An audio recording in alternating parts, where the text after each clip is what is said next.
Hello,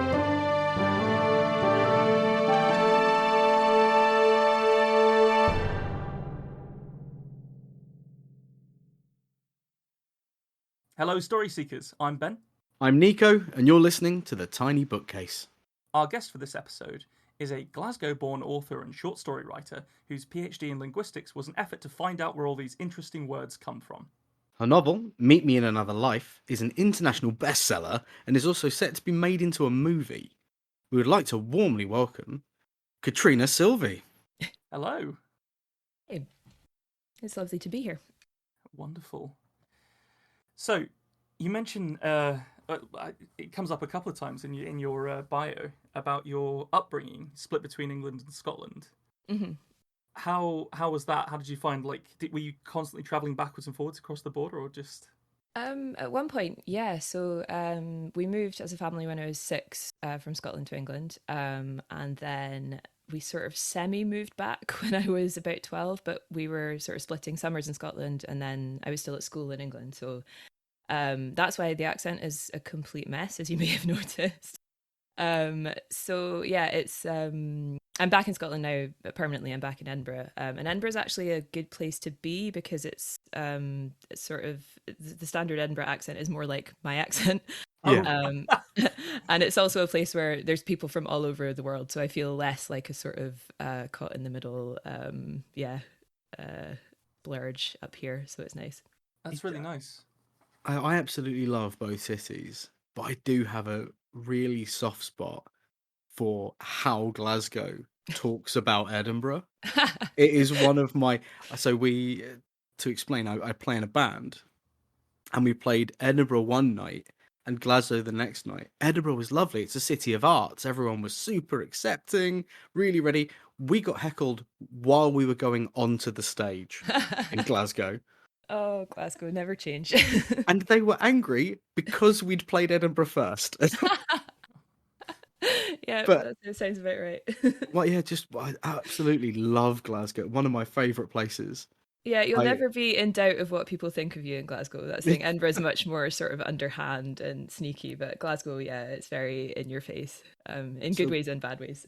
One of my favourite conversations I ever had, because there was the lady working on the door, and I said, "Oh, where can I get a battered Mars bar?" She said, "You don't want one of those. Only English people eat those." I mean, it's true. It is a tourist treat, yeah. Yes, I am in fact English. What gave it away? Was it the fear? The fear in my eyes?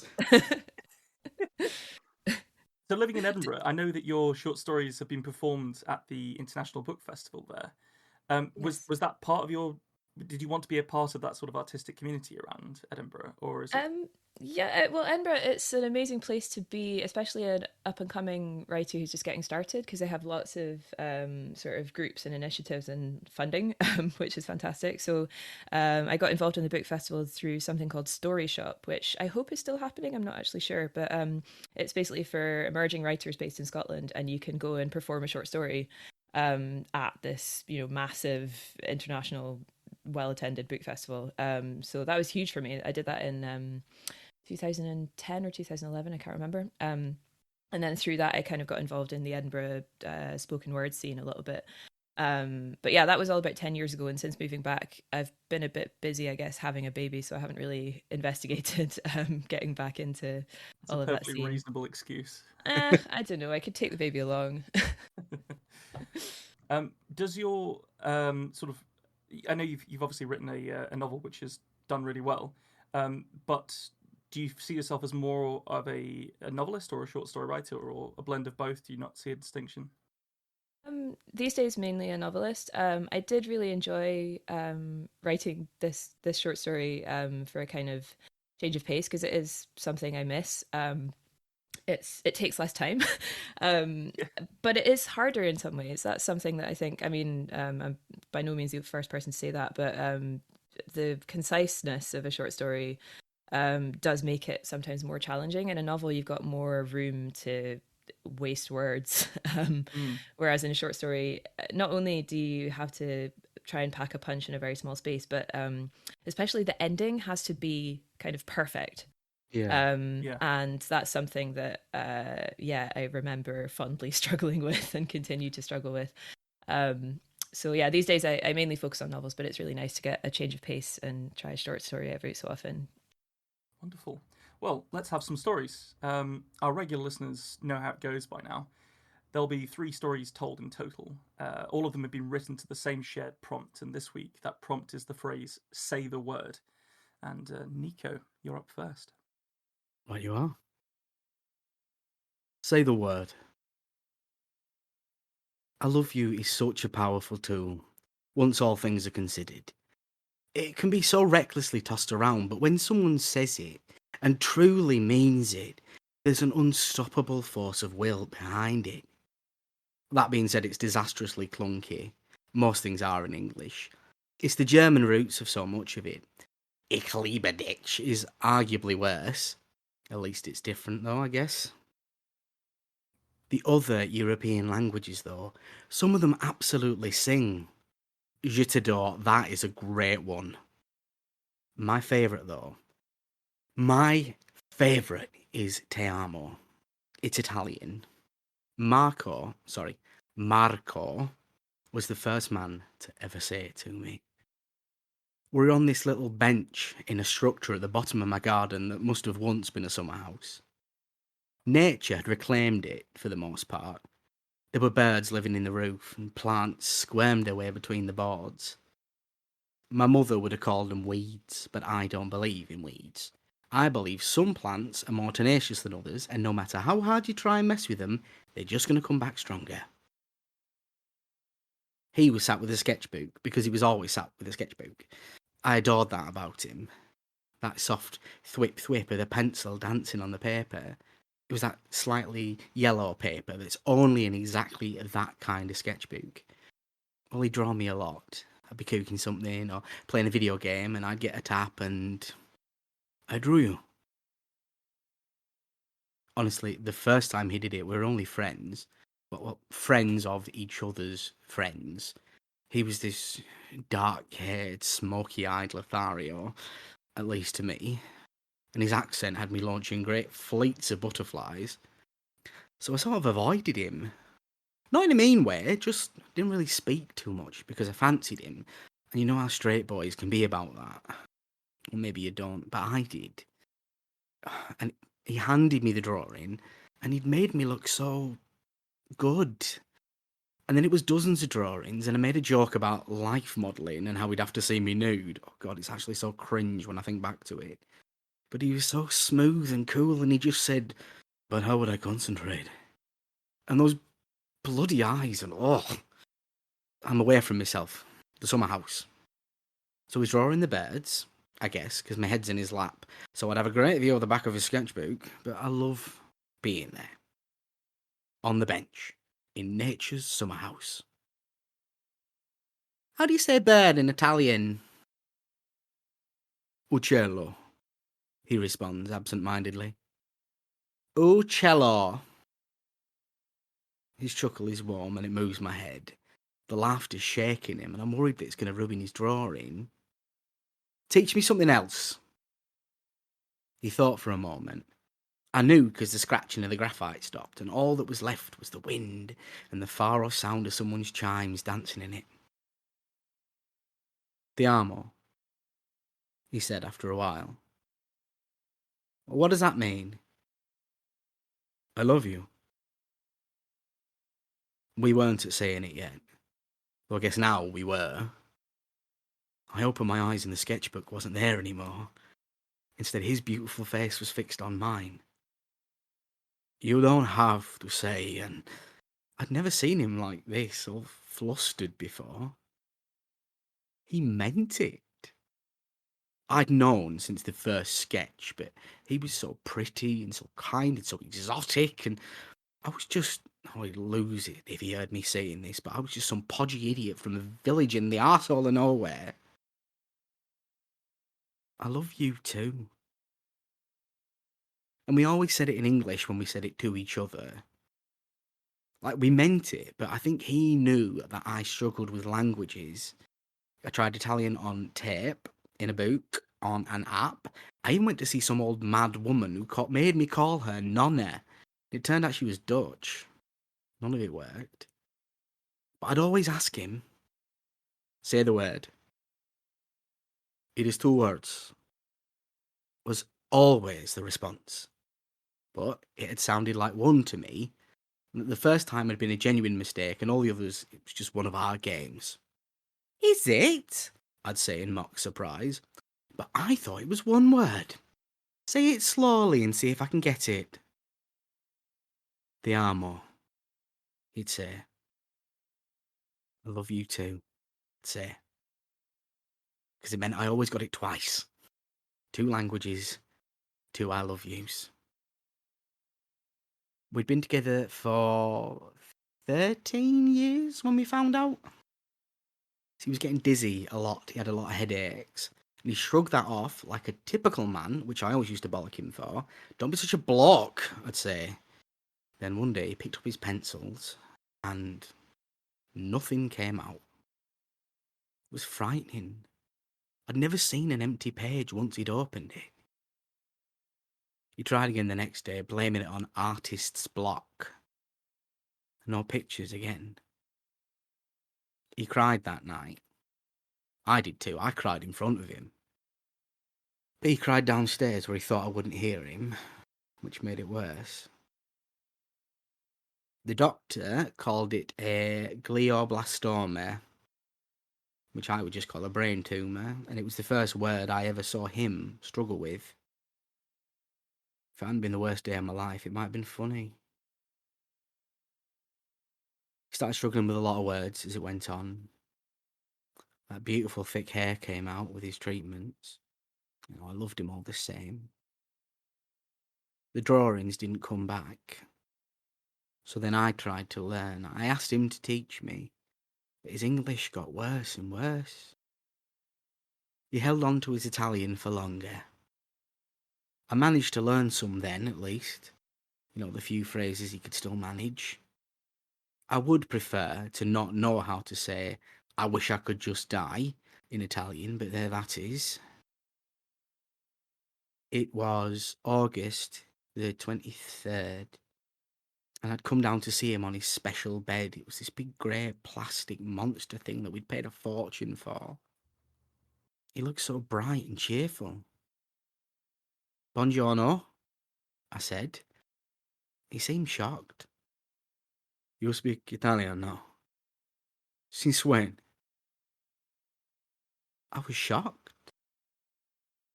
It was like we'd gone back a dozen years. He was shining in those brown eyes. He was my wonderful Marco. He was everything I've ever wanted. Everything I would ever want. Will you say the word for me? He laughed. You speak Italian now, apparently, mi amor. You say it. I held back the flood of tears. He smiled like it was the first time he'd handed me a sketch. Please, sweetheart. He sighed like it was a great inconvenience, still smiling at me. It's 2 words, you know. I know. You do? Then do you also know Te amo? I love you too. I held that moment in me, wishing it would stretch into eternity. Wishing I could just have a little bit longer with my Marco. I'm so tired, mi amor. I may have a lay-in. You want to have a lay-in with me? I nodded and climbed onto that strange mimicry of a bed he slept on. Te amo, I said. I love you too. I held him close as he drifted to sleep. I held him with my head on his chest where it always went. His chest was so much thinner. I just listened to the last flutters of love in there. And I held him until he was so cold I thought it might burn me. been 28 years since that day. I'm 60 now. My Italian's actually very good. I teach young men and women who are probably just as disappointed that I am English as I was. My teacher was Dutch. And I always start with the same thing. Te amo. And when my students ask me why, I always tell them, I love you is a powerful tool. And remember, it's 2 words.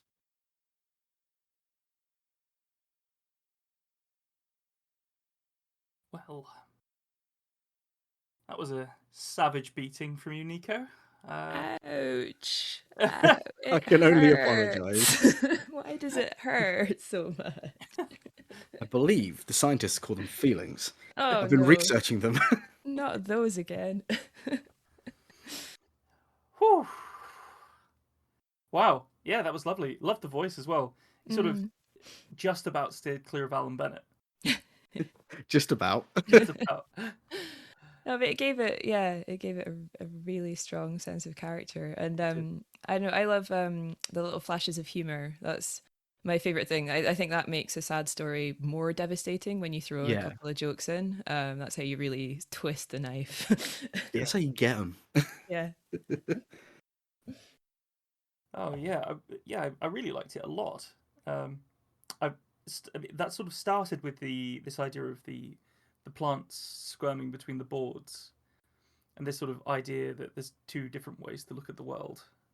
Yeah. One being these are weeds, one being they're tenacious. It sets you up. Foreshadowing, Ben. Yeah. Well, but it's elegantly done. It's it's nice.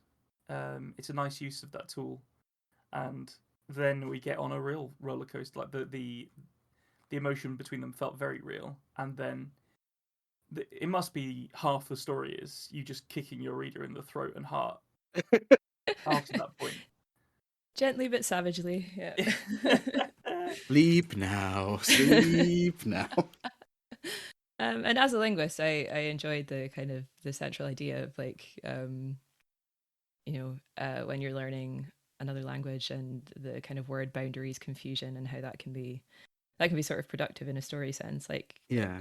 should I love you be, how many words should it be? Should it just be a concept that we use so often that we just have one word for it? Yeah. It. I almost wonder whether it would be worth just pulling it in a bit tighter. Like I did like the bit about the time jump at the end, and it provided nice context. But I sort of wondered whether it was potentially over explaining the character. So I don't know. This might not even be a legitimate note, but potentially like maybe the story should end with him dying on the bed. Yeah. But then I do like the sort of old, like to see what he's made of his life and this massive impact of the love of his life dying. Yeah, I It's think nice to see that. with us talking about it in the intro and it being an easier job at ending a short story, I definitely did struggle with exactly where the line was there, because there are a few moments there where it could end. I always start with the same thing, te amo, without those last 2 lines, but it could also end with te amo. I said I love you too, and end there, and then it's kind of implicit that obviously this man doesn't have long left, but Yeah, or him saying it's 2 words. yeah. That would also be something like that. I really enjoyed I can't remember whether this came after or no, it was sort of in that section. But this idea of listening to the last flutters of love, as Yeah. the expression of his heart stopping. That was a beautiful line. Yeah, I think that's my favorite line. Yeah, I think it probably was for me as well. Heartwarming. Oh, Very sad though. Well, too many feelings. That's my note. Too many feelings. I'll write it down. That's a solid entry. Love to see it. Catriona. Oh wow, no pressure. No pressure. Literally none at all. Yeah, actually none. Okay, few. Okay. Say the word. 1. The riddle beast was 10 feet of chimeric grace, half lion, half serpent, with scales that rippled in the sun's red light and eyes like a clouded moon. Aravin marvelled that such contradictory parts could make up something harmonious, even beautiful. This was their last trial, to answer the riddle beast's question and gain its consent to pass. On the other side of the gate it guarded grew a tree that could resuscitate the dying world. Behind them, on the road, the death singers were a cloud of violent dust coming to destroy that hope forever. Ziska stood by Aravin's side, looking up into the beast's mother-of-pearl eyes. She was sun-weathered and limping, her hair all salt and pepper tangles, but Aravin still saw the infuriating young runaway he had set out with all those years ago. Fist clenched, her other hand on her bow, as if she were here to fight the beast, not answer it. It was so like her that it made his teeth hurt. 10,000 days on the road, and the greatest marvel was that they had made it this far without killing each other. One question. That was all. After everything they had been through, it was almost funny. The riddle beast spoke, its voice grating like wood against stone. Through pain and hardship, toil and fear, what is the force that brought you here? Aravin stared up at the beast, words already blooming in his mind.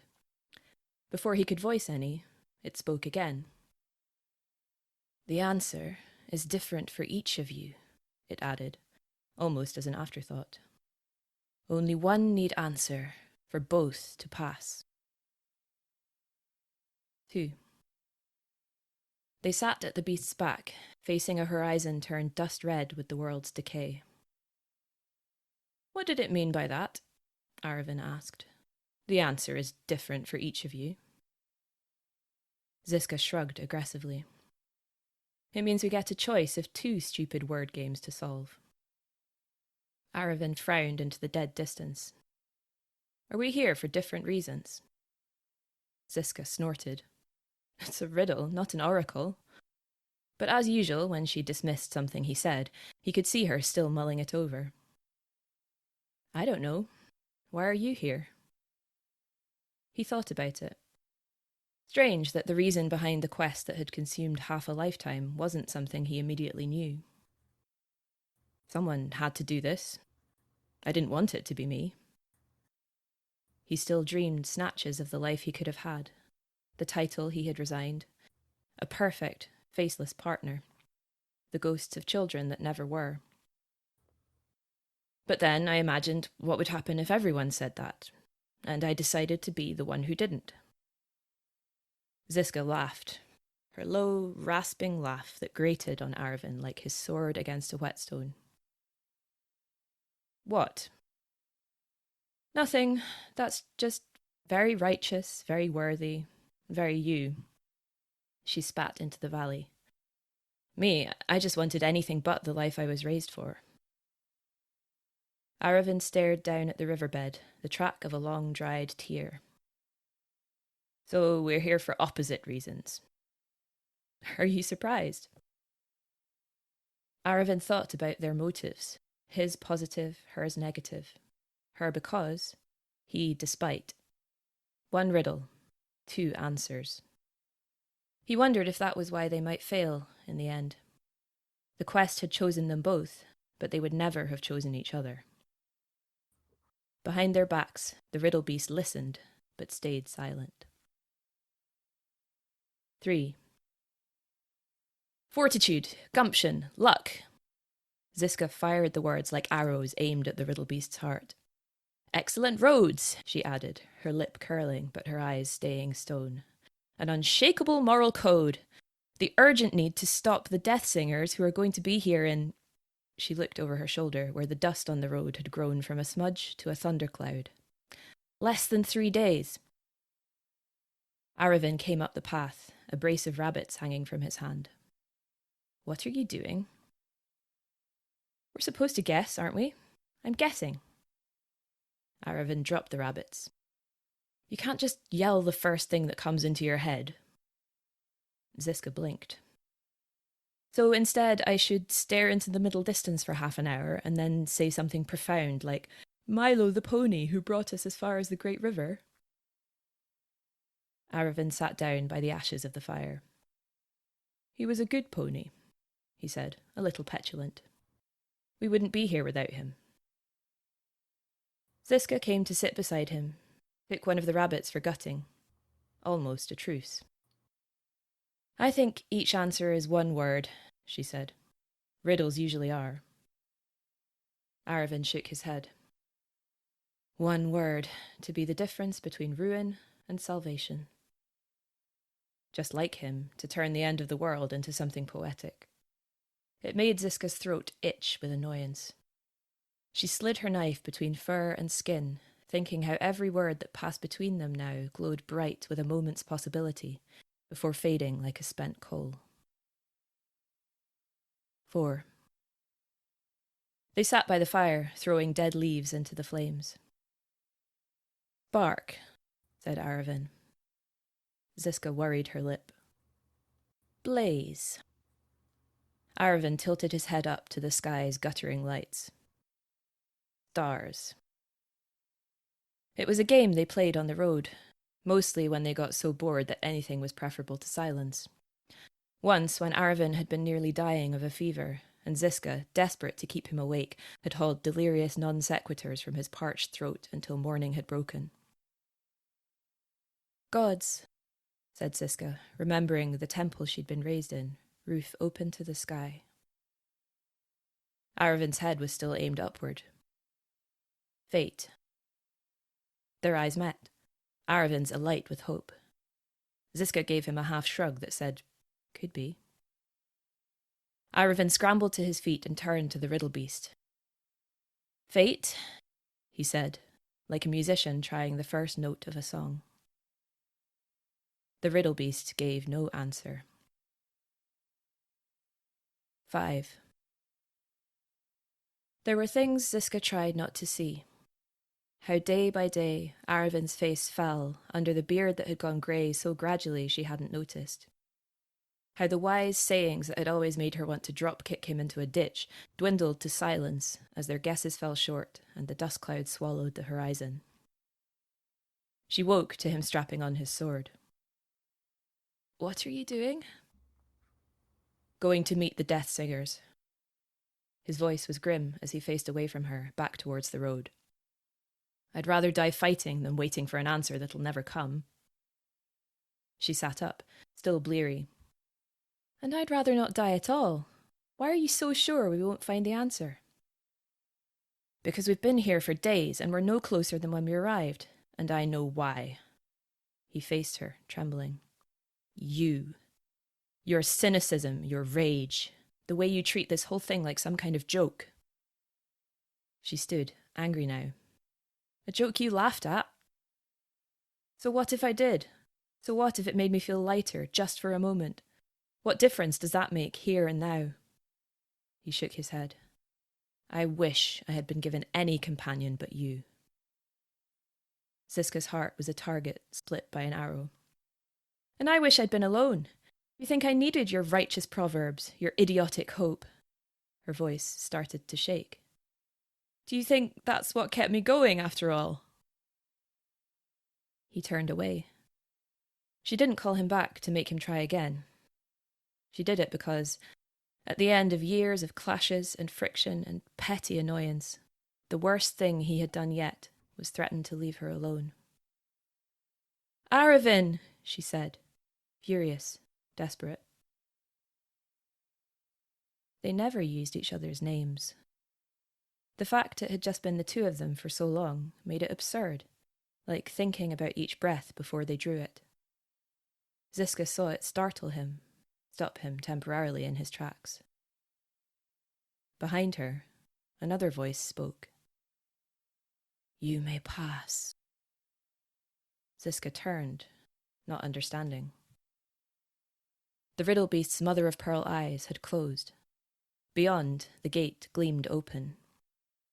She looked back where Aravan stood staring, like a man woken from a dream. She realised, with a soul-deep shudder, what the beast had done. It had judged her answer true, in all its awful vulnerability. But now, she would never know Aravin's. He could leave her forever in doubt. What if something high and abstract had been enough for him, after all? What if she was the only one weak enough to need another's help to get here? He looked deliberately into the riddle beast's closed eyes. Ziska, he said, fond and exasperated, a curse and a prayer rolled into a word.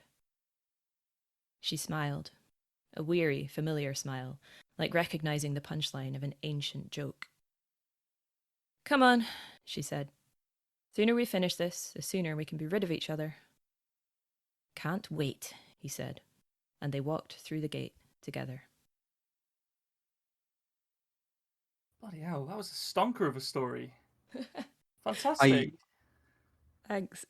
In the first, 2 sentences, you said 10 feet of chimeric grace. And I wrote that down on my notes, and I didn't take any more notes because I was too busy listening. Oh, that's the goal, so yeah, thanks.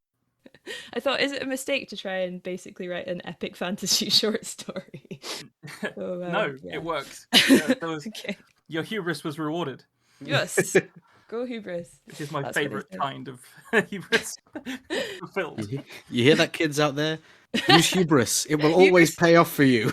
That's what we learned from Centuries of Myths. Hubris is a good thing. There were so many things that I liked about that story. Sometimes you read or you hear a short story and there's like one key note that's really strong and you love it, and that's why you like that story. There was just so many reasons to like that story, and the way that you'd approached it, the way that you'd written it, it was fantastic. I love this. There's so many good turns of phrase that you had, like descriptions. I did write a few down actually. The this idea of them being like unified by purpose but having differing motivations was perfectly summed up with the very simple her because he despite. That's very strong. I like that a lot. And it's a perfect example of breaking grammatical rules in order to, in a completely, everyone would understand that. There's no problem there at all. And it also completely encapsulates everything that's going on in that moment in the story. I liked it. I liked that a lot. I spent so much of that story thinking, I wish this was a video game. Because I want to run out and see what is out there, see what this dying world looks like. That's good, because I thought I've got no space for actual world building, so I just need to do like a couple of sentence fragments and hope that people's imagination kind of does the rest. So open world video game is a lot of imagination. So yeah. I'd be interested to sort of know how you describe the world that you think is out there, Nico, actually, after listening to that. Because for me, I wrote down meaningful desolation. And that's good. It was because it reminded me that the world that I was sort of superimposing on it reminded me of a book I read 3 or 4 years ago by Anna Smith Spark called The Court of Broken Knives, which is has this concept of meaningful desolation through it. And yeah, I loved it. What did it feel like to you? What does that world out there? Weirdly, I also hit a book thing. I say not that weirdly; it's a writing podcast. But what's a book? You could read. No, I did it from memory. No, it was there's a description in War of the Worlds when they're moving through London and the red weed has choked everything. And it's kind of consumed the water, and it's almost crushing the buildings under its mass. This otherworldly, uncomfortable organism, and I got a real big hit of kind of like red, orange, almost kind of deserty tones. But to me, it felt more than that, and that's what it drove me to. It drove me to that idea of the red weed and of a world kind of choking on itself. And that's the picture I got. So it was kind of Dark Souls wrapped in the red weed from All of the Worlds. I was so into it. That's awesome. Yeah, you've done way more work than I did to evoke that. That's really cool. That's the idyll of the writer, isn't it? Yeah, To make sure that make the you're reader do all the work. yeah, they do all the heavy lifting. You just sort of direct them. Yeah. This I think part of the reason that works, the way that I think that you constructed that feeling of like of the world that they'd already progressed through on their 10,000-day journey, was that setting the stakes immediately. Yeah. Because we know from the very start, it's like the third sentence or something, that they're there in order to try and resuscitate a dying world. And this concept of the Death Singers implies that society is embracing the death, and immediately they're the rebels with a cause. I think the fantastic stuff. The use of the kind of numbers as like chapter headings is the best way I could describe it. Mm-hmm. It, for me, it invoked a kind of like a panic. Like it was counting up, countdowns bring anxiety in a different kind of way, because you know when they're going to end, but not knowing how long they've got. But the numbers mean that time is disappearing, and with each number, a little jump of time. That worked for me. That's really cool. This makes me seem like so much smarter than I am, because I was literally like, oh, I've got these section breaks and I've marked them with an asterisk, and that's not going to come across when I read it out. So yeah, that was I literally just used numbers because it was the first thing that came to mind. But that's, yeah. Now you say that, though, it does make me think of a short story I really love by Nicole Corner Stace. It's a short story called Getaway. It was in I think Uncanny Magazine last year, and it's a time loop story where she uses numbers for each iteration of the loop, and at some point after the poor long-suffering protagonist has been through the loop so many times, she starts skipping numbers. So you jump from 13 to about 56, and then you jump to 223. And it's, that's an example of a number having a really big impact in a short story. I'd really recommend that story, but actually that's really cool. Also, we're going to walk around like there wasn't an excellent Lord of the Rings reference in there with Bill the Pony. Well, the whole idea, but so when the prompts say the word, the first thing that it made me think of, or maybe the third or fourth thing, all the brainstorming happened at 2 a.m, by the way, because small baby. But I thought about the gate at Moria and speak friend and enter. So that's where it all sort of came from, and I think the pony hitchhiked along from that. I liked it. I appreciated it. But I don't think it turned it.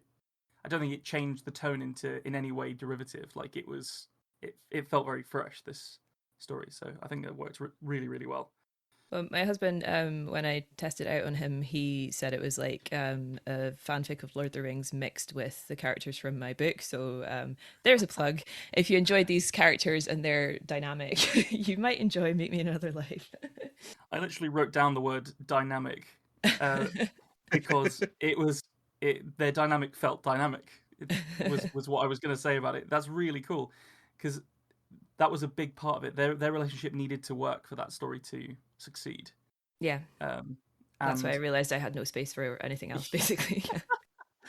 But the answer being each other's names was really, if we're talking about like heart-wrenching moments from Nico's story, that really got me in yours, because that description of the vulnerability that you need in those moments felt very very real.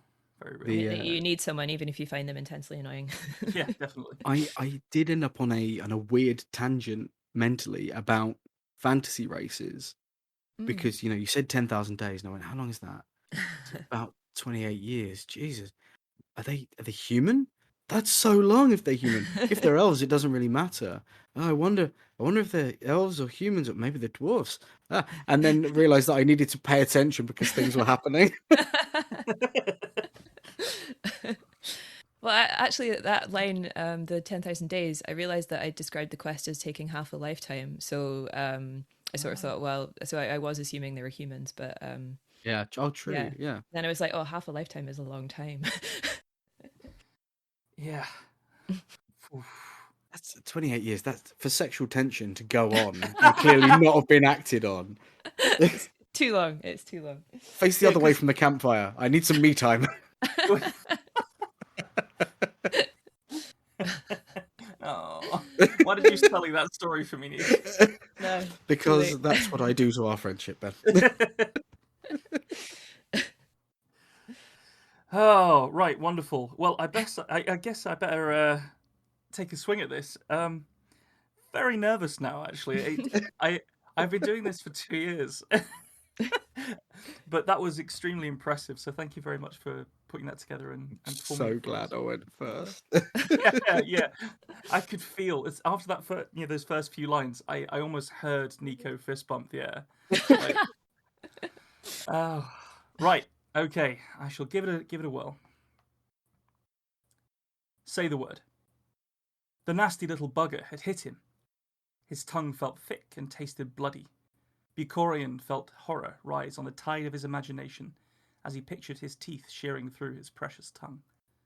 Gently, he moved the dumb muscles in his mouth to rub his wounded favourite organ against his teeth to feel it was still there. The panic in his heart calmed as he realised it had remained attached. Battling a headache that felt like a lumberjack was trying to make kindling out of his skull, he tried to use his other senses to figure out where he was and what had happened. Bucorian, his robes rucked up to reveal his pale legs, was half lying, half sitting against the rock wall of a tunnel. The dignity of a wizard is always paramount, but the thumping pain in his head had stripped away his decorum.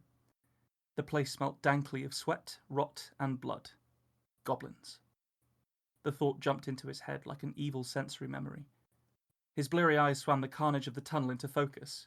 24 dismembered goblins littered the rock floor, and most of what he could only assume were his companions lay in bloody, unmoving piles. One person, her hugely muscled bulk clad in once white armour, staggered through the aftermath of the ambush. The righteous Havari Light Maiden was checking the bodies of the fallen. She held her gore-drenched mace in her left hand as she did so, likely to finish off any goblins that still lurked. When she reached him, he felt an irrational fear that she could see some darkness in him, and might simply bring that pronged mace down to end him. "Who am I?" he exclaimed at her, his voice filled with a plea for mercy. "Thank Havari that you still breathe, wizard, else our fate and that of the land would be sealed." She smiled beatifically at him as she squatted down to examine his body. Her massive hands gently felt him for injuries and lingered on the inflating welt above his temple. "You are lucky indeed. The rest are dead.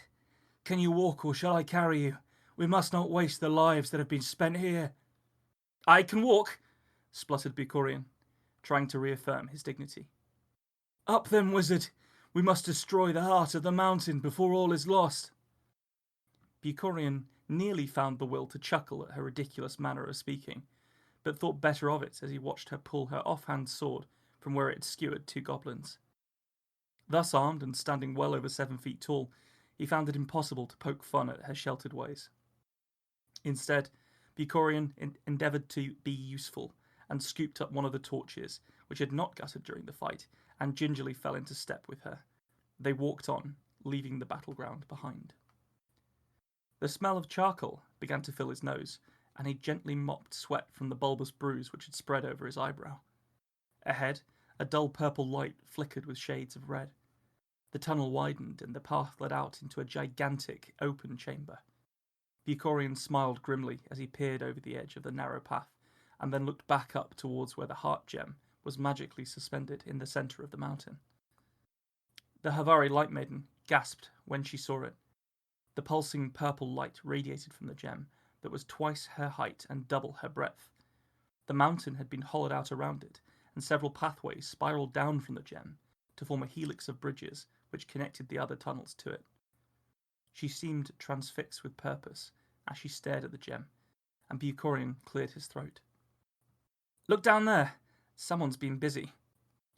She slowly followed his pointing finger to look down to the base of the mountain's centre, where a ramshackle city of forges, barracks, and breeding pits clung to the walls and sprawled across the wide hollow.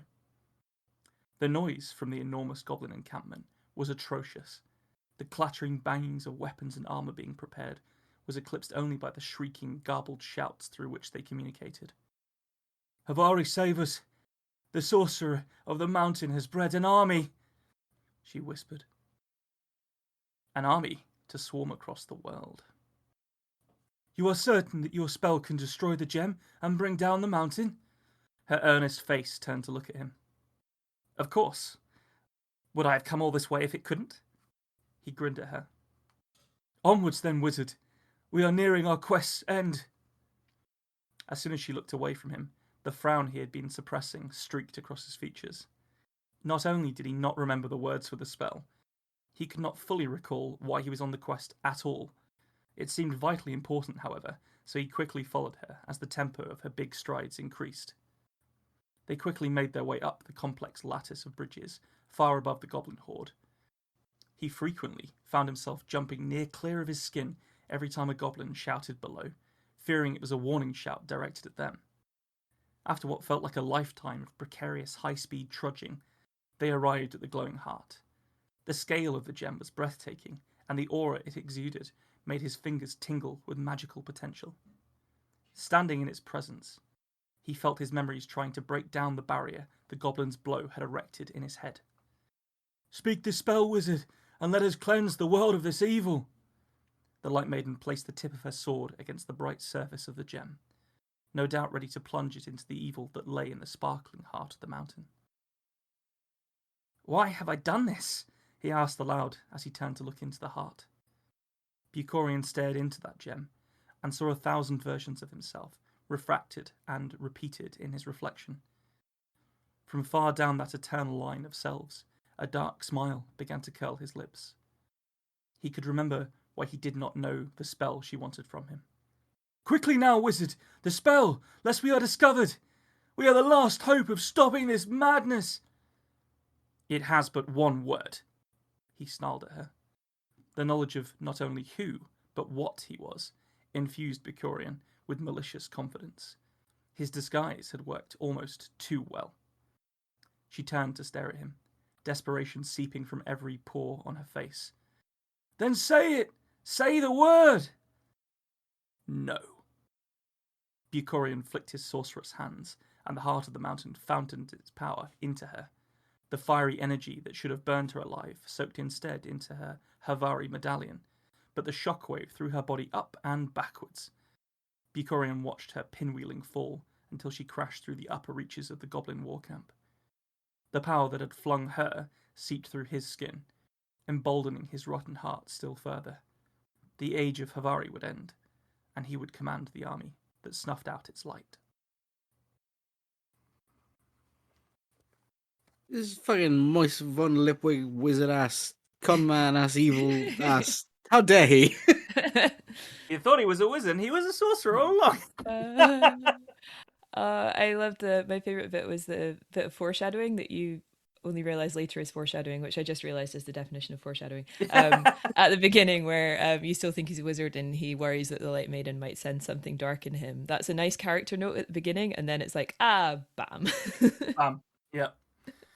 I've recently on the podcast, I've had a habit of like putting together like heartfelt, very sort of real world things that are drawn from either like my personal experiences or family trauma and all this stuff. And I was just not going to do that again. I was gonna say, and you did the same here. Clearly. Yeah. We don't talk about the goblins. So I wanted to step out, have a bit of fun with some fantasy frolicking, and which I feel like I had. So I'm glad that I put that together. But seriously, after hearing your story, reading that out was actually painful. No, I really enjoyed it, and I like that we both heard "say the word" and for some reason went straight to Epic Fantasy Quest because it's not that obvious. It's not a clear line, is it? Yeah. No.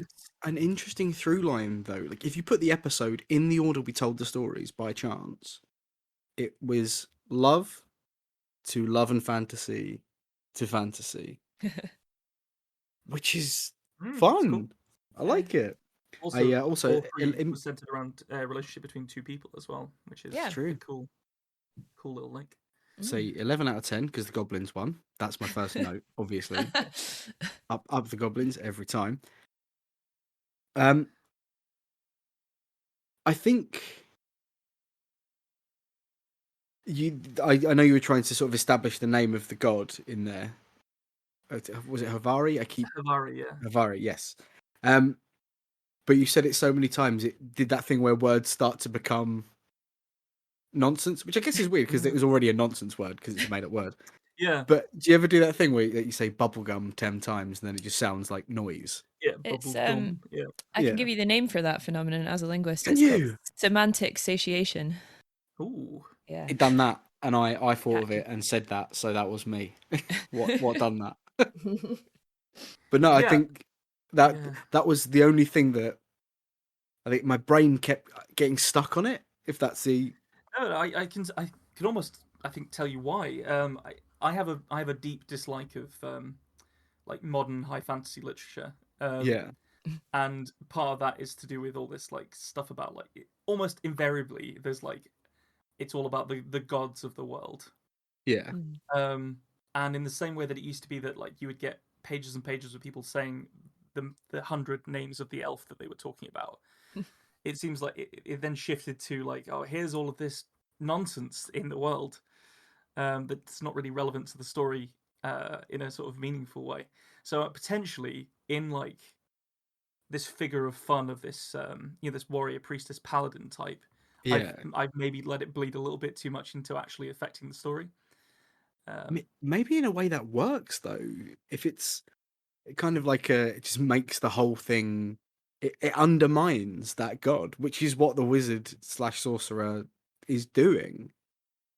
So Yeah, it's kind Yeah. of in a way that does already work. already undermined in the kind of the poking fun at that character before the ultimate undermining at the end. Yeah.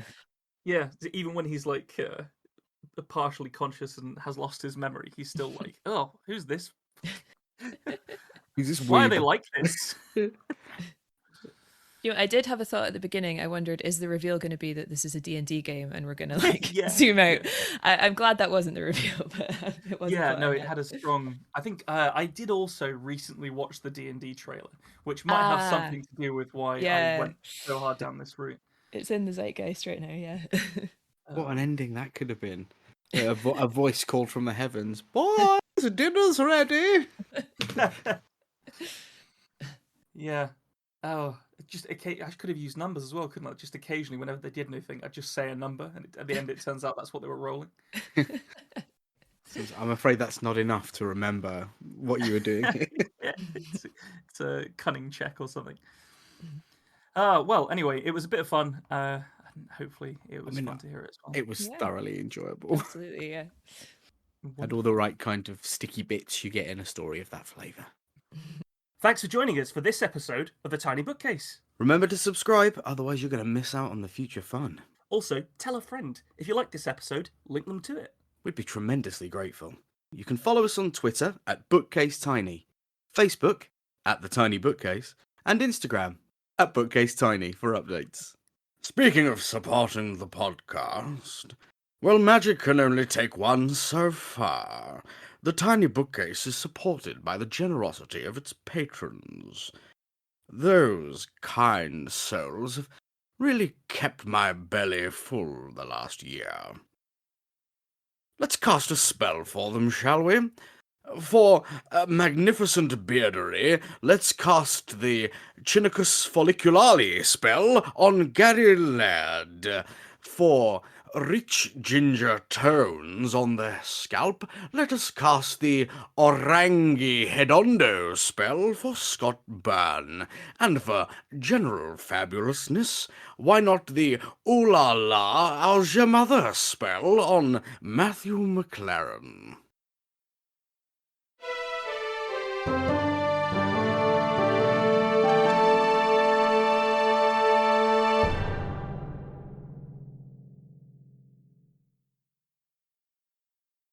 How do you come up with that shit, man?